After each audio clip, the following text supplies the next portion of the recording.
Bottom Chapter 64. The Blanket. I have given no small attention to that not unvexed subject, the skin of the whale. I have had controversies about it, with experienced whalemen afloat, and learned naturalists ashore. My original opinion remains unchanged, but it is only an opinion. The question is, what and where is the skin of the whale? Already you know what his blubber is. That blubber is something of the consistence of firm, close-grained beef, but tougher, more elastic and compact, and ranges from 8 or 10 to 12 and 15 inches in thickness. Now, however preposterous it may at first seem to talk of any creature's skin as being of that sort of consistence and thickness, yet in point of fact, these are no arguments against such a presumption. Because you cannot raise any other dense enveloping layer from the whale's body but that same blubber, and the outermost enveloping layer of any animal, if reasonably dense, what can that be but the skin?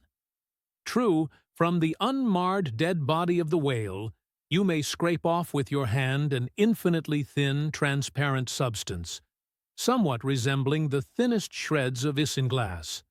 Only it is almost as flexible and soft as satin. That is, previous to being dried, when it not only contracts and thickens, but becomes rather hard and brittle. I have several such dried bits, which I use for marks in my whale books. It is transparent, as I said before, and, being laid upon the printed page, I have sometimes pleased myself with fancying it exerted a magnifying influence.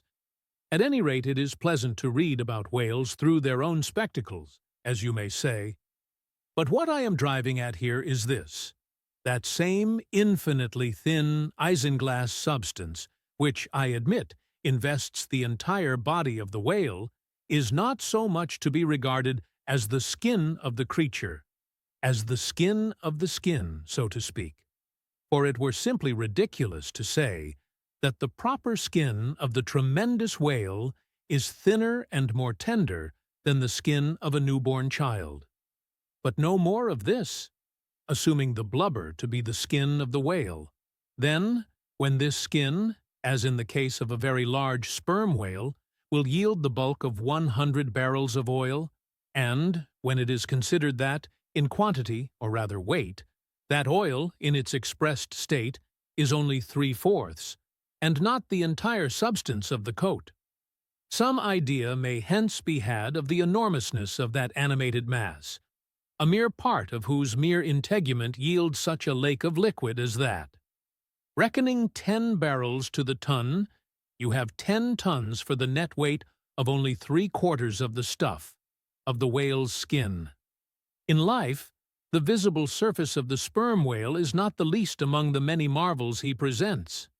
Almost invariably it is all over obliquely crossed and recrossed with numberless straight marks in thick array, something like those in the finest Italian line engravings.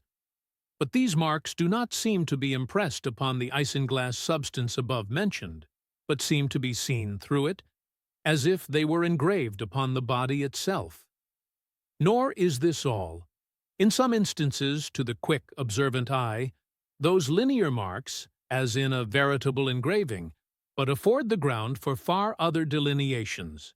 These are hieroglyphical, that is, if you call those mysterious ciphers on the walls of pyramids hieroglyphics, then that is the proper word to use in the present connection.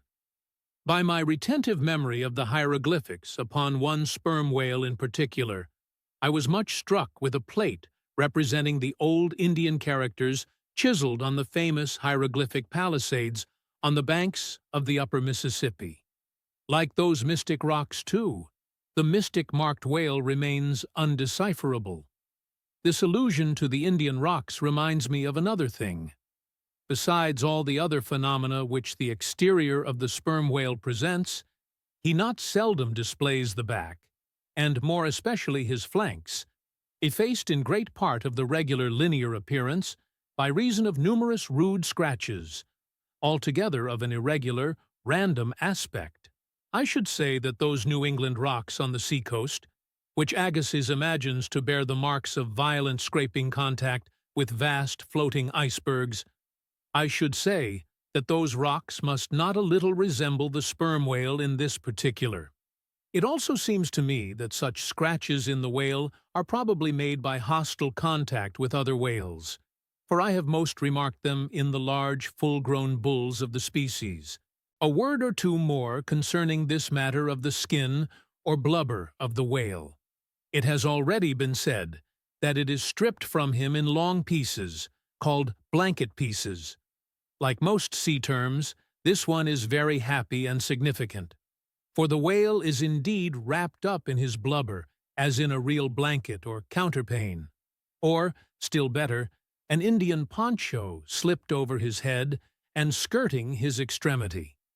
It is by reason of this cozy blanketing of his body that the whale is enabled to keep himself comfortable in all weathers, in all seas, times, and tides.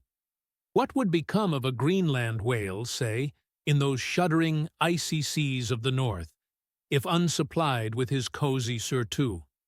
True, other fish are found exceedingly brisk in those Hyperborean waters, but these, be it observed, are your cold-blooded, lungless fish, whose very bellies are refrigerators, creatures that warm themselves under the lee of an iceberg, as a traveler in winter would bask before an inn-fire, whereas, like man, the whale has lungs and warm blood.